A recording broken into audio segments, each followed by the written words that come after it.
I remember reading a commentary a number of years ago about this weekend's Palm Sunday liturgy in an article by a priest who wrote that there is so much scripture to be read today, not to mention the blessing and distribution of palms, that any homily should be very, very short. What do you think? Do you agree? Okay, I'll take that to heart. You know, there's been a lot of words read and listened to this morning, hasn't there? But what surprised me, what I was struck by, was not the words, but the lack of them that came from the lips of Jesus. Given in that great procession into the city of Jerusalem, and the captive, eager audience Jesus had, he was silent.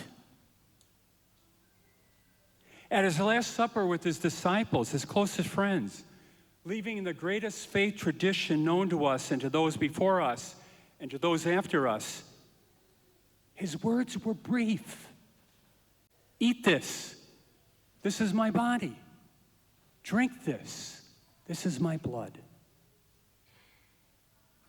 Praying in the Garden of Gethsemane, fully aware that this was it. There was no turning back. His prayer was very short and very simple. Let this cup pass, not my will, Father, but yours be done. Standing before his accusers, he remained silent.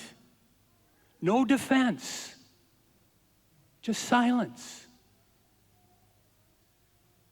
On the cross, as death embraced him, he simply cried out and gave up his spirit.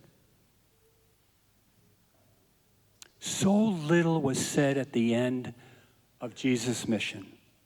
So few words were spoken.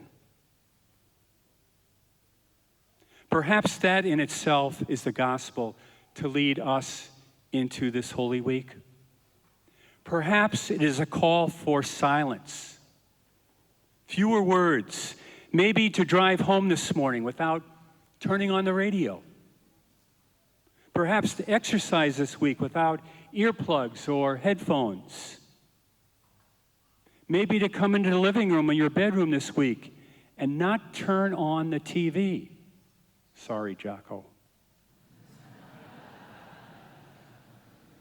Perhaps write a letter this week instead of making a phone call, or to speak less and listen more.